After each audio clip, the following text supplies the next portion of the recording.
I thought you were out. No. You were missing for You called me.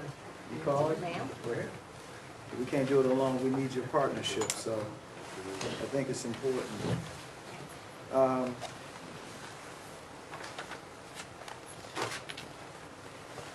So we're gonna get started, but before we do so, we could just start from my right and to the rear and introduce yourself and who you represent. Jim Deere, Special Agent in charge for the Bureau of Alcohol, Tobacco, Firearms, and Explosives.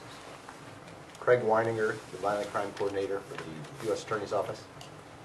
Joseph Abdullah, Chief Deputy U.S. Marshal. Bruce McCauley, Assistant Special Agent in charge for the Drug Enforcement Administration. Steve D'Antuono, I'm the Special Agent in charge of the FBI. Tony Holt, Chief of Police, Wayne State University. Mike Shaw with the State Police. Tiffany Stewart, Commander of Major Crimes, Detroit Police Department. Jonathan Purnell, Captain, Homicide, Detroit Police.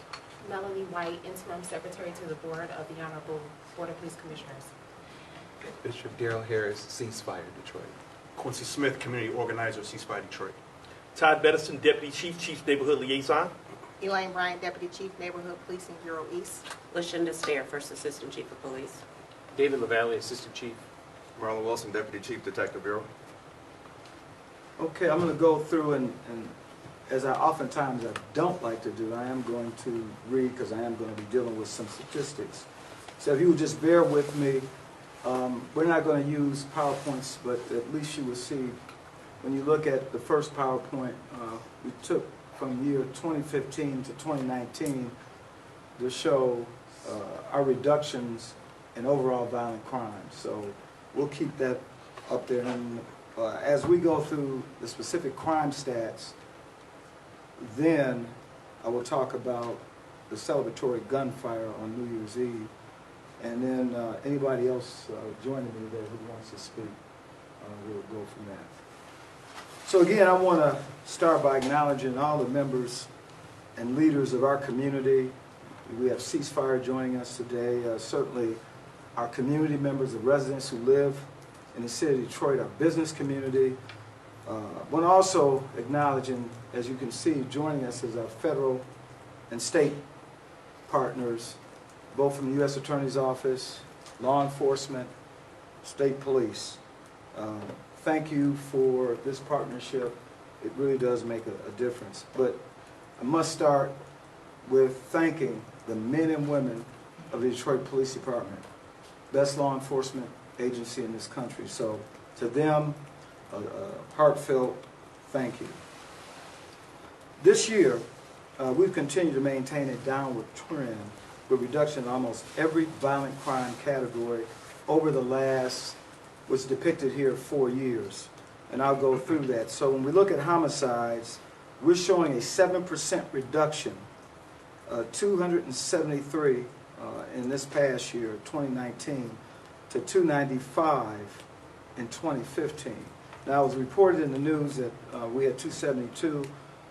There was an additional victim that was reported to us of a non-fatal shooting that occurred in October. The medical examiner notified us late last year, the 29th, I believe. Well, he died on the 28th of December, but we were notified on January 2nd. So instead of 273, or 272, it's 273. We've seen a 35% reduction in robberies. So translating 2,337 in 2019 compared to 3,648 in 2015. Non-fatal shootings, 26% reduction, 767 in 2019 compared to 1,034 in 2015. Carjackings, 53% reduction, 244 in 2019 compared to 523 in 2015. And again, overall violent crime from that same time period, 16% reduction. 2019, 12,943 compared to 15,430 in 2015. Stolen vehicles, 14% reduction. In 2019, 6,904 compared to 8,035 in 2015. Total property crime, 17% reduction. 28,305 in 2019 compared to 34,050 in 2015. Now, overall Part 1 crime, and that's what we're generally measured on when you talk about combining both violent and property crime, 17% reduction. 41,248 in 2019 compared to 49,480 in 2015. So as you can see, when you look at that 4-year trend, crime still trends downward. Now, as you've oftentimes heard me say, I'm not flagging or waving a flag of success. I'm not. But I will tell you, progress, absolutely. But we can't do it alone. So when we look at just last year, we've seen homicide. And this is comparing 2019 to 2018. We've had a 5% increase. As it was pointed out, 273 homicides last year. In 2018, we had 261, and you might remember me reporting out it was the lowest number of homicides in 50 years. Non-fatal shootings, a 2% increase. 2019, there were 767 compared to 755 in 2018. Robberies, 1% increase.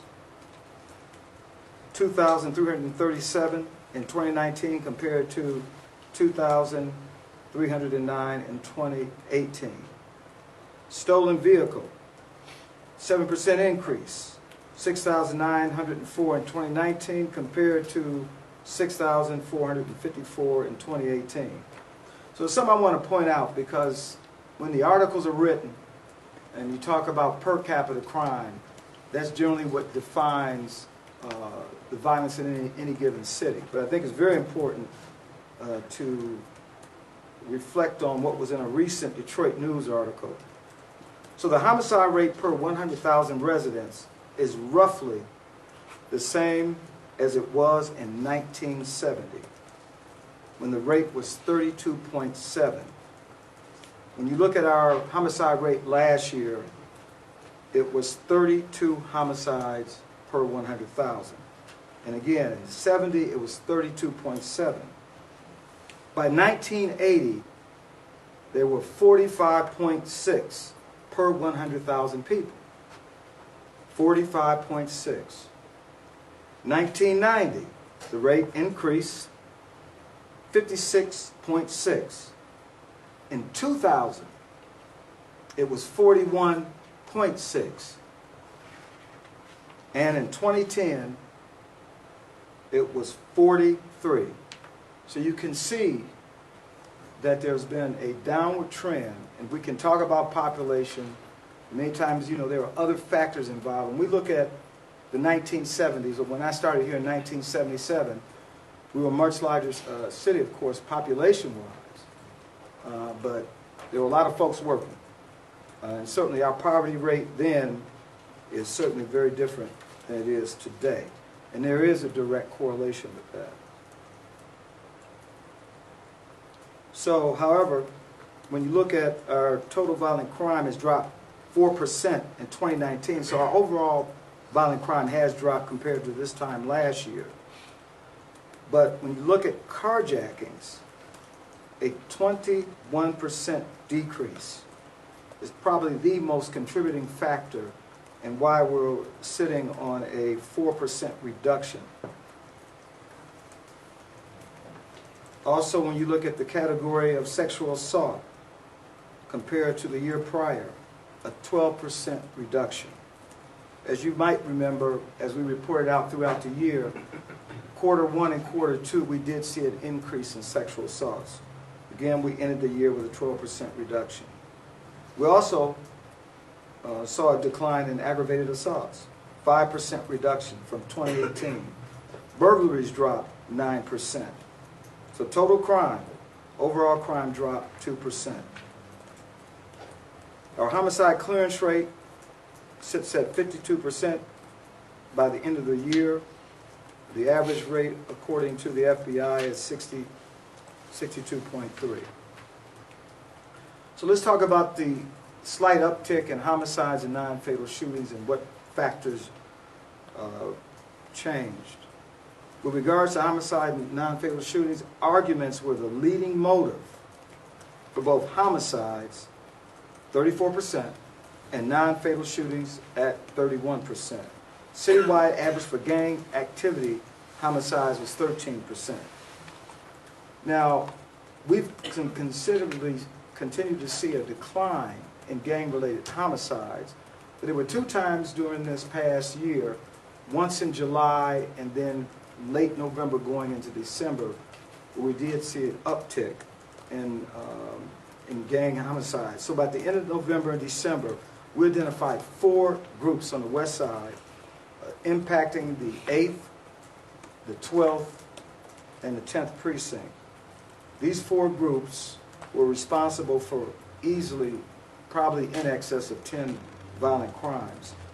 As a result of our efforts, 12 arrests were made, 7 firearms confiscated, but most importantly, and I want to say it today, something that we hadn't really seen in recent past, and we're going to continue to drive this as one of our strategies.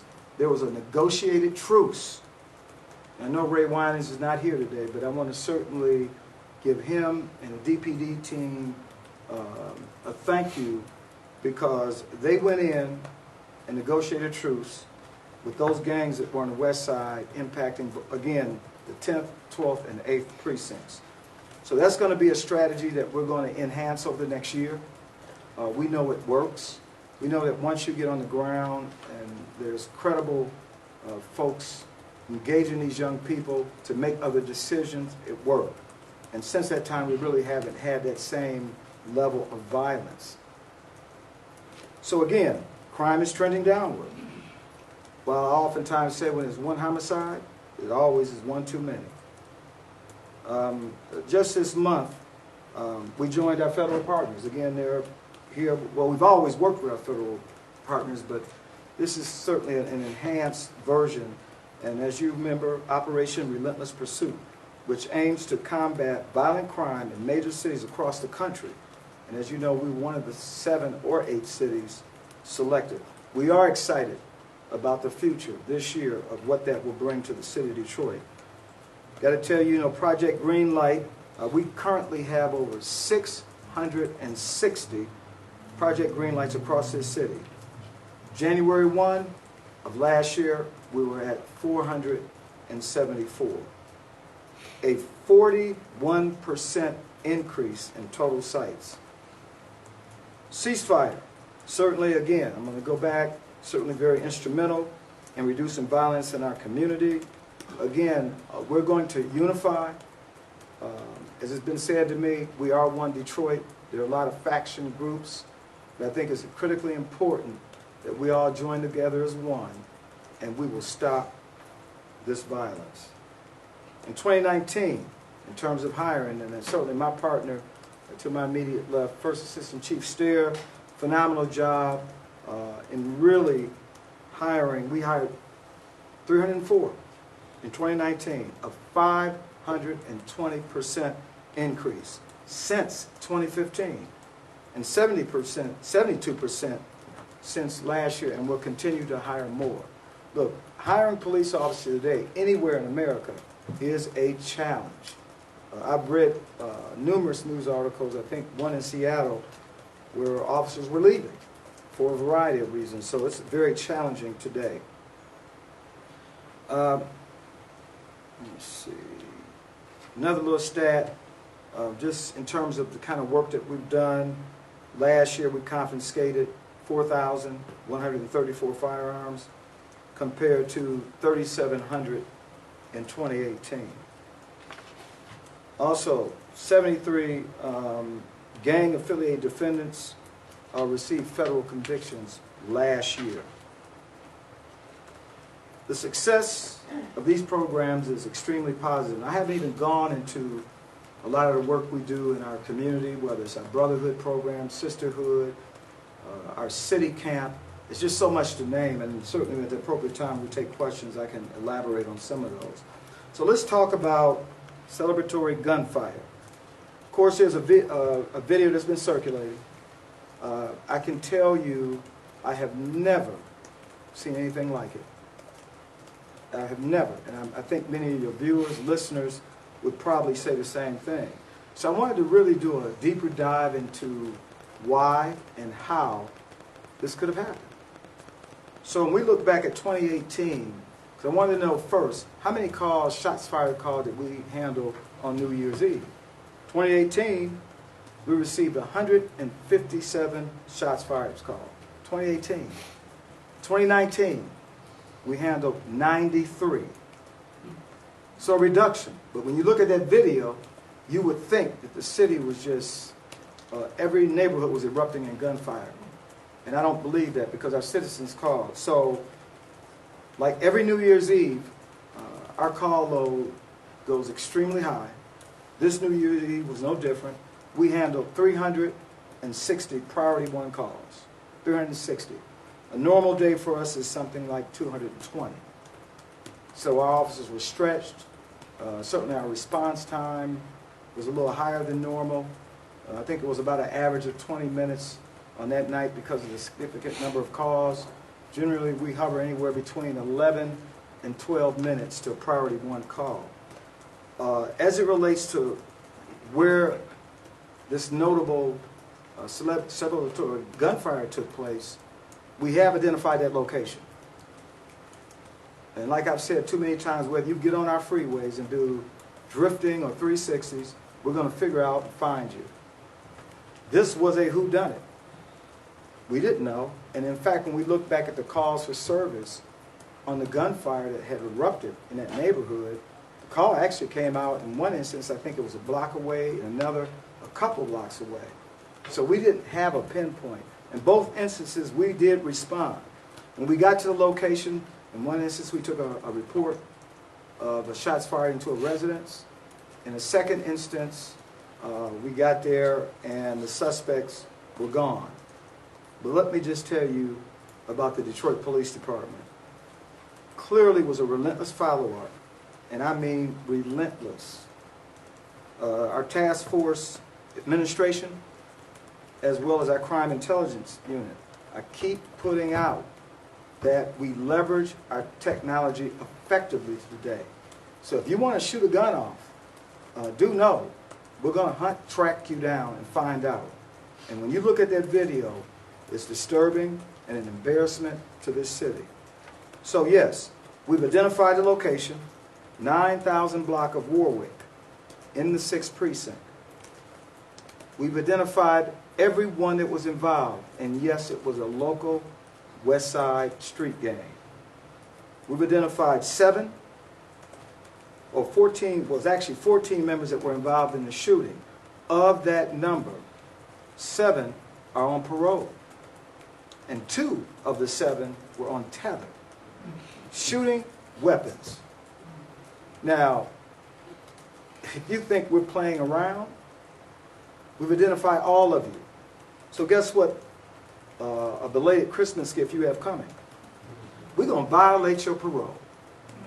That's what we're going to do. We're going to violate your parole. And oh, by the way, to show you the relentless efforts by this department, we executed a search warrant and recovered a stolen Dodge Charger, probably one of those Dodge Chargers that was doing drifting or sliding on the freeway.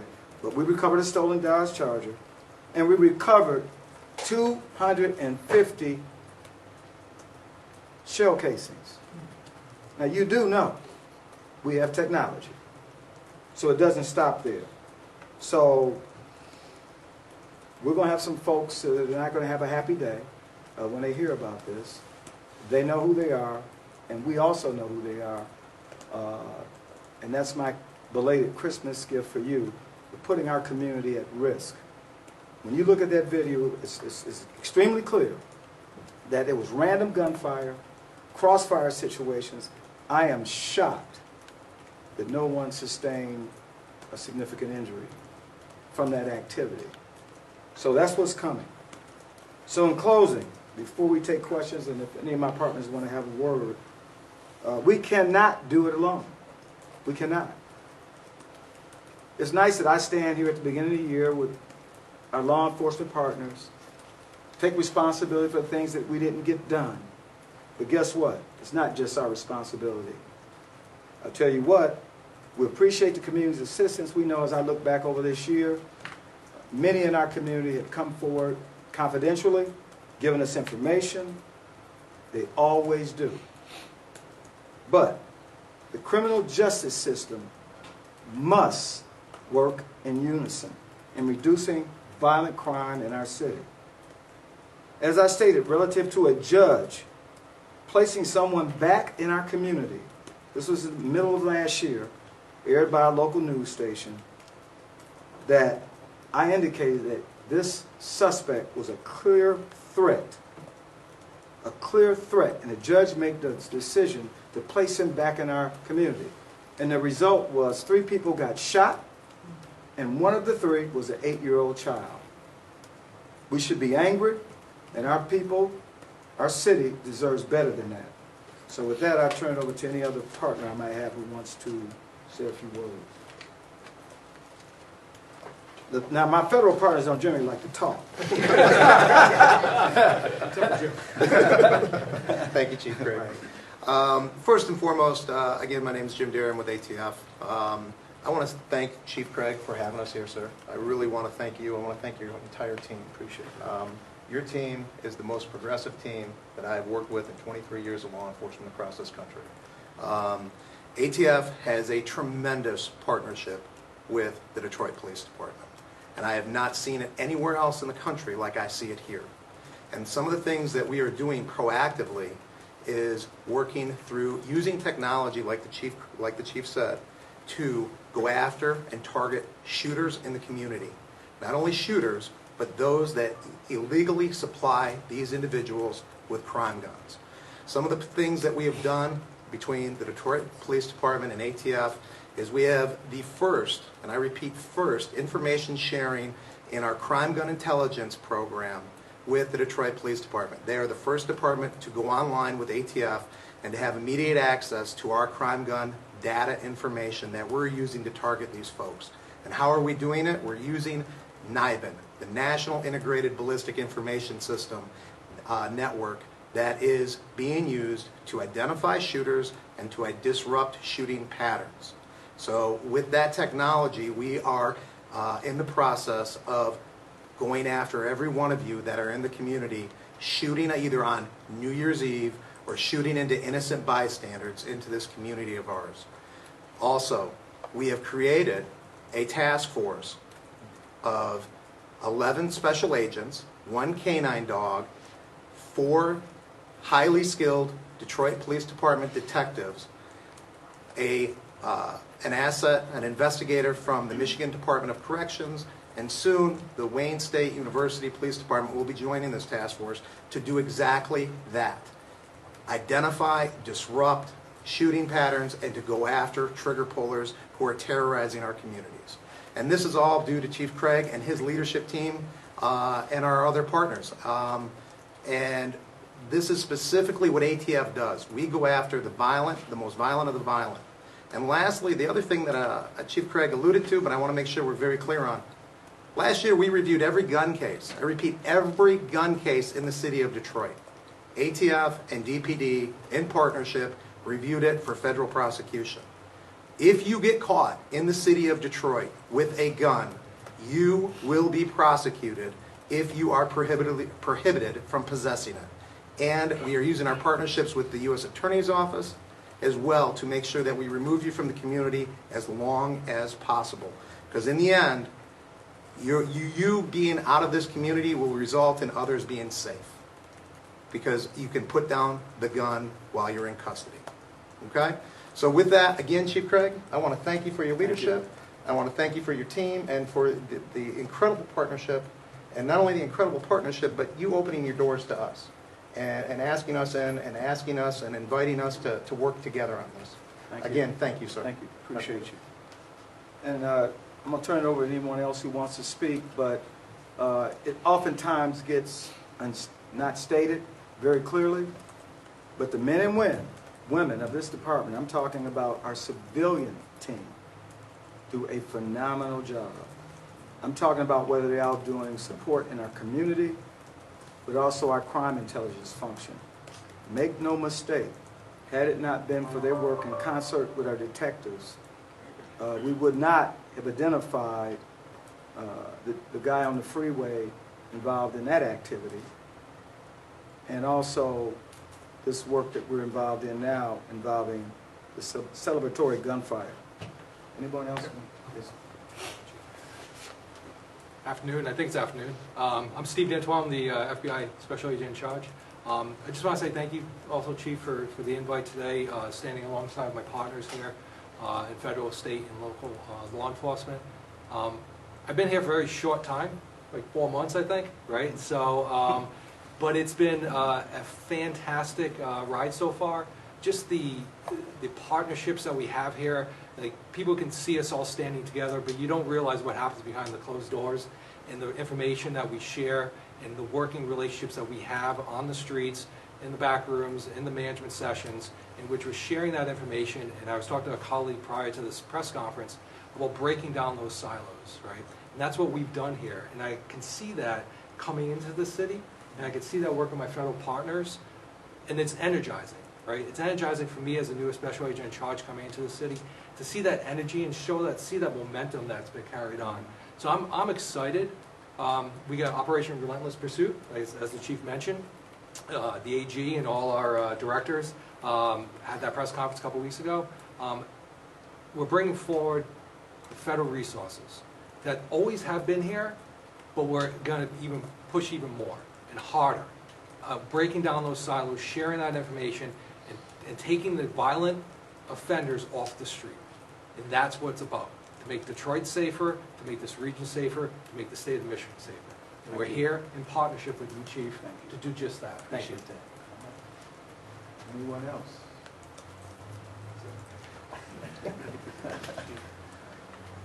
My name is Joseph Abdullah. I'm the Chief Deputy U.S. Marshal and the commander of the Detroit Fugitive Apprehension Team.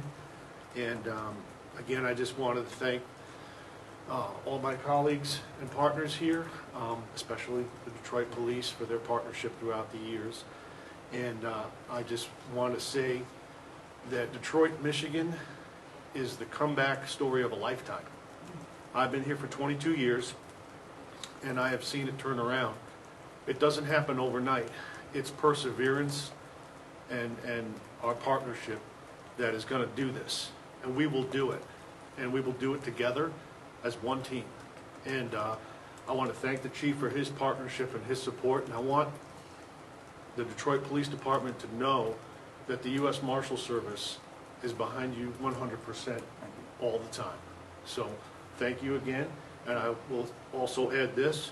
When you're ready to deliver that Christmas present to those celebratory shooters, we would love to be there with you. Well, I think we got a good package coming. Thank you. All right.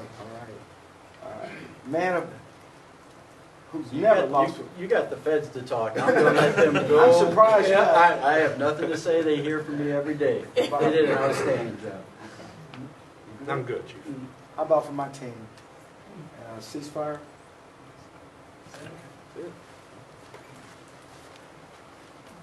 Oftentimes you hear the Detroit Police Department as they speak about going out and doing the hard job of arresting people, and that is a part of their job.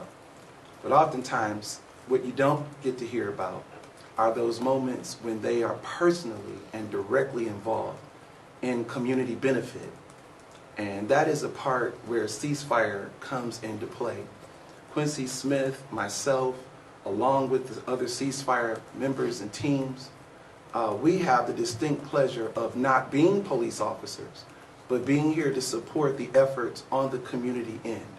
Whether you're talking about walking hand in hand with someone, trying to get them to put the gun down and get them services that will benefit them and improve the quality of their lives, or whether you're talking about us partnering with our faith base and our Detroit Police chaplains in order to assist those who have been traumatized by this victimization that's going on.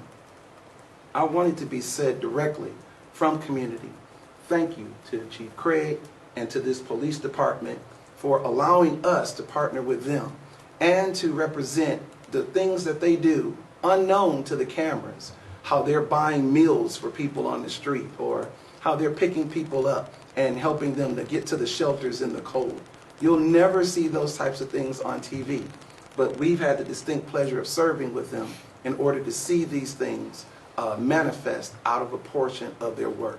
So we're privileged, we're honored as Ceasefire to do this work in the community. And again, we are not the police department, but we do support the efforts of how they have not only intertwined with the community and enacted with the community, but also how they begin to see themselves as a part of and an extension of that community. And so whether you're talking about Greenlight, Ceasefire, DLive, or whomever, we're all together in community because we only have one mission, and that's to make a safer Detroit for everybody. And thank you so much. What was your name, sir? Bishop Daryl Harris. D-A-R-R-E-L? D-A-R-Y-L. Harris, okay, thank you, sir. So if there's no one else, then I will open it up for any questions you might have.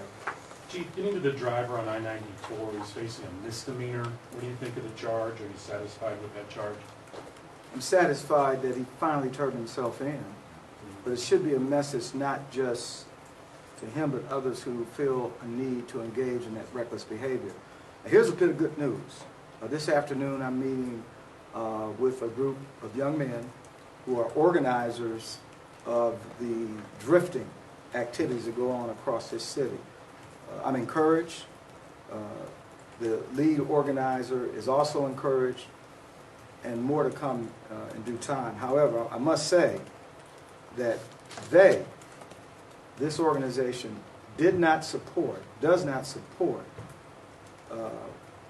what this man did on I-94. They did not want that attention brought on them. They know that we are serious about our business, but in it, we're looking for solutions. And we have a few things we're working on, and we're going to work on them together.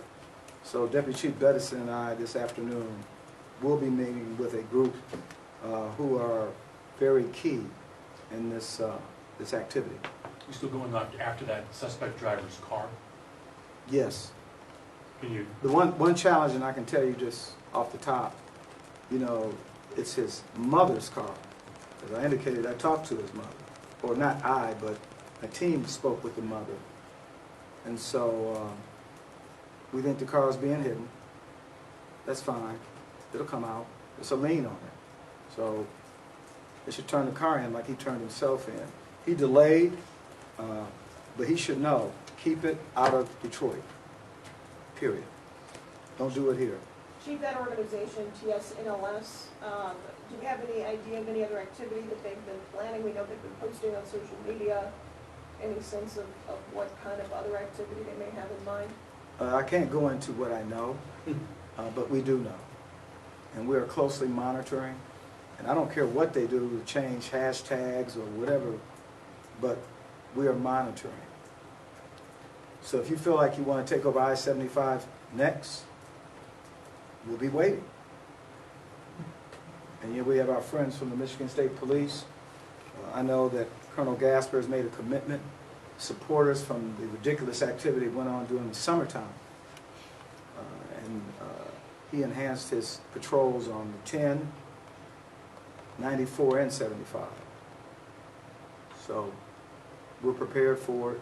But we also want to look at solutions. And again, I was very encouraged in my conversation. He was a very prominent individual in this activity. Chief, those involved in the celebratory gunfire, you mentioned 14. Can you comment on their ages and if any of them are in custody, have been arrested already? Someone from my team, if you want to go into more detail, can you? As far as age range, I would probably say like 20s, mid-20s to early 20s, yeah. And then, but nobody's in custody at this time.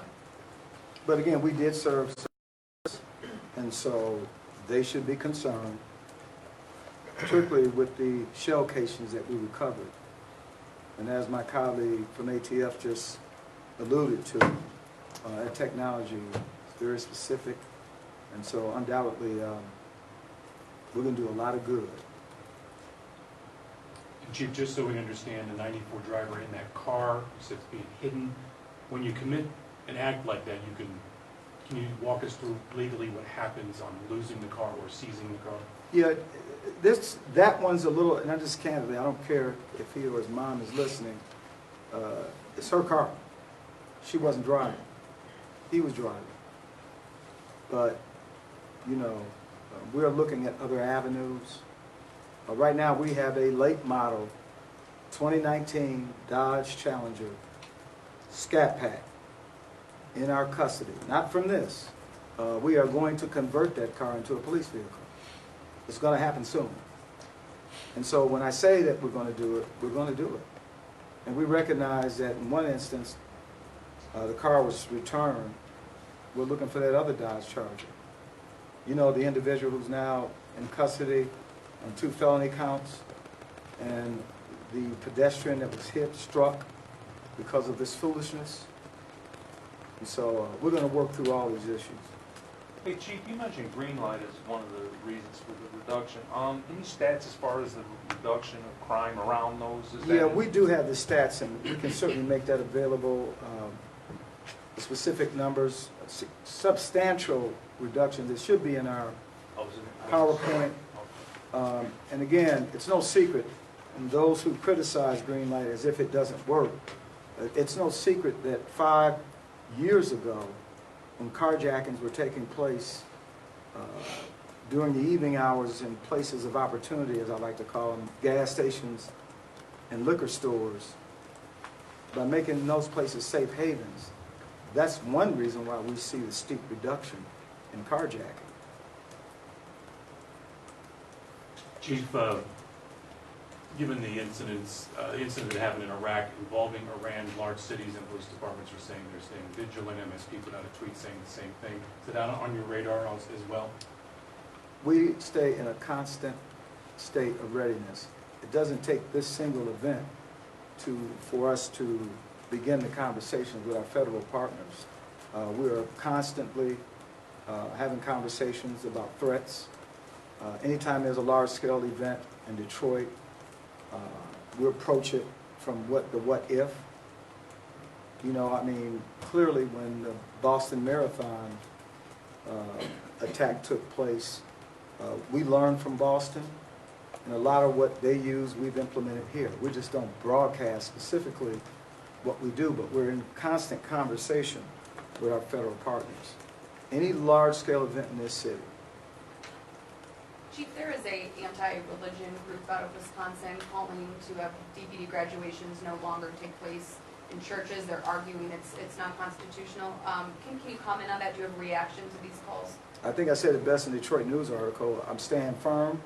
We're going to continue to have graduations. When's our next graduation? The 17th. Oh, I invite them to come because it will be at a house of worship. That is my plan. I'm going to continue to move forward. Can you share Can you go over the arrest rates that we were seeing with homicides last year? So it was 52%? 52% are, do you want to talk about our clearance rating? Anybody from the, this is called impromptu speaking.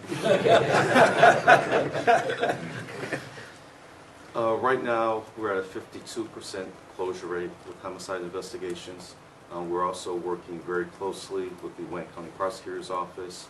We're also part of a violent crime reduction initiative with the Wayne County Prosecutor's Office and with the Wayne County Sheriff's Department as well.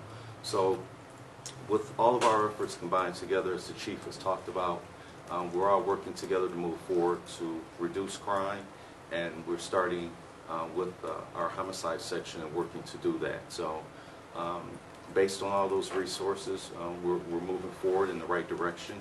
We're implementing some things to assist with our investigations, and we're going to continue to work at it very hard going into 2020. And do we have any of the other rates for any of the other violent offenses? We can get those numbers too. I don't have them on hand. Also, I wanted to when you talk about strategies, we all know that we, since I've been appointed as chief here, that We certainly embrace CompStat. I would tell you that the CompStat process does work. However, it needs more rigor. And the good Assistant Chief and I have had countless discussions on next steps.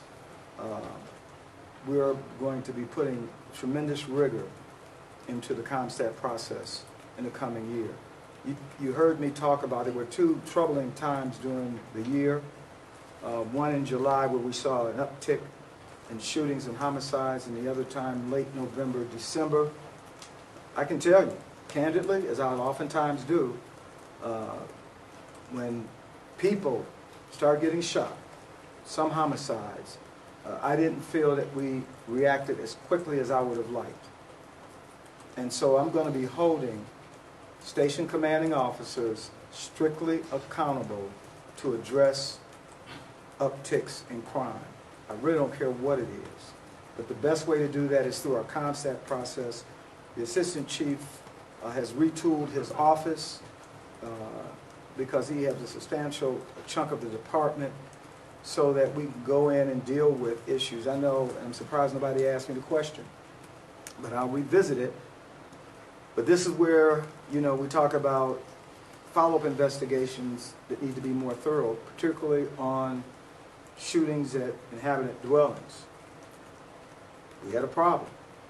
We didn't do the kind of follow-up that I thought was necessary, but going forward, any shooting incident, any time a firearm is used, the expectation is there will be a thorough follow-up.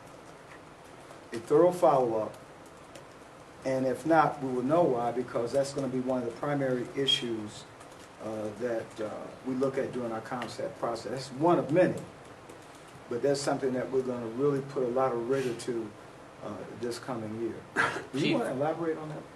You good? Okay. Chief, in your time here, you've had press conferences previously about concerns about no snitch. You've talked about community policing efforts. How would you characterize the support you're receiving in 2020, entering 2020, from the community, people that still may be leery of sharing with police out of fear, et cetera? How would you characterize the support level? I would say that we have probably above average support.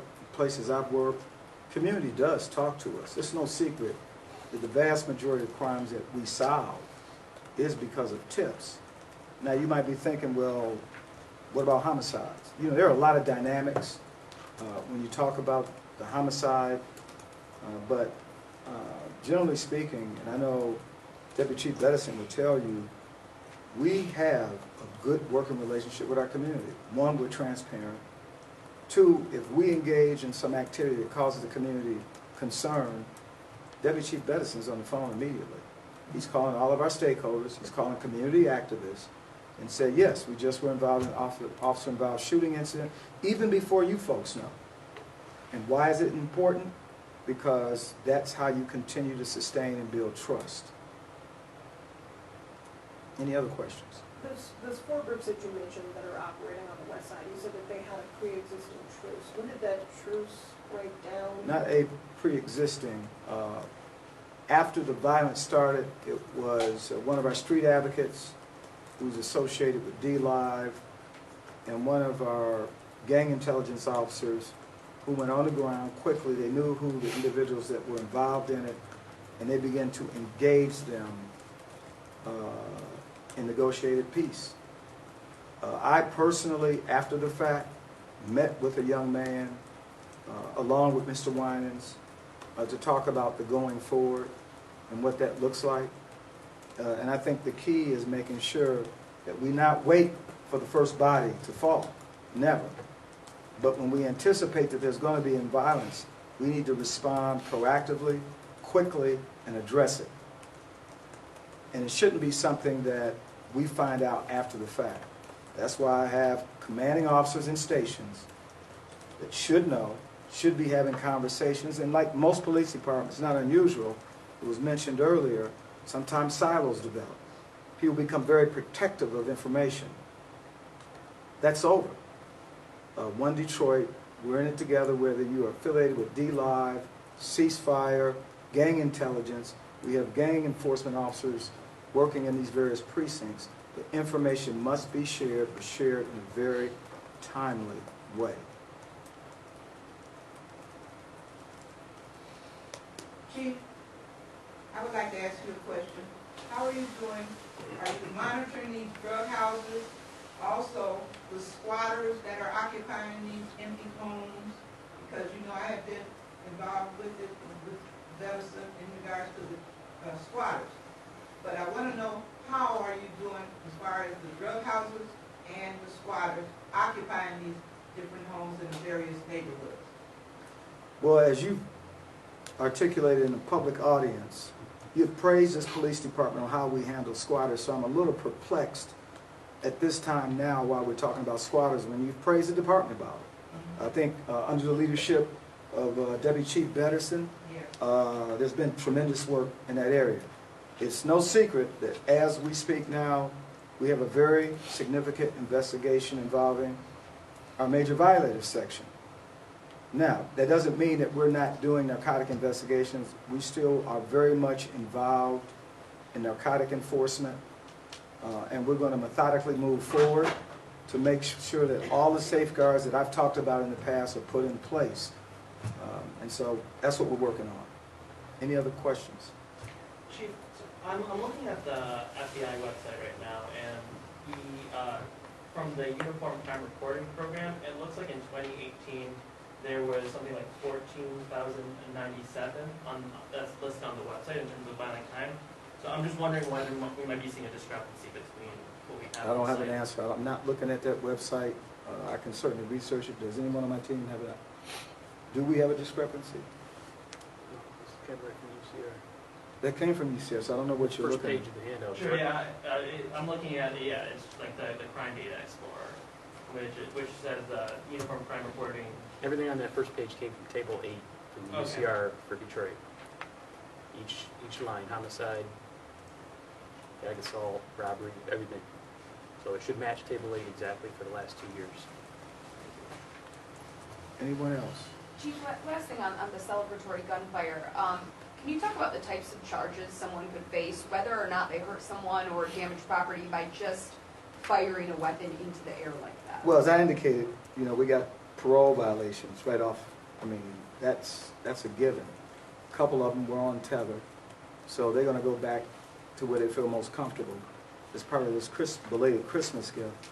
And then you just can't recklessly fire firearms. I mean, that's for the ones who are not even on parole.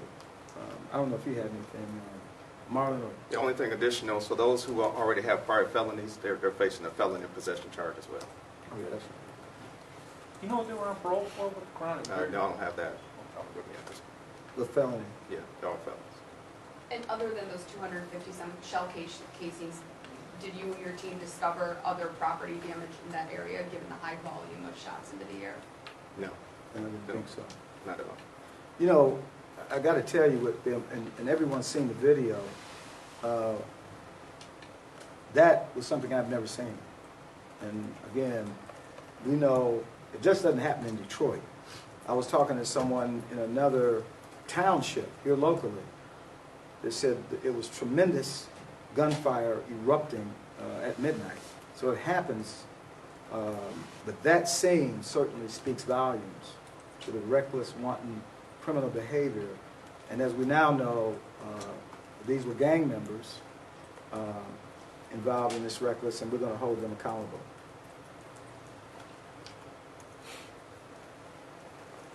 All righty. Thank you very much. Thank you, sir.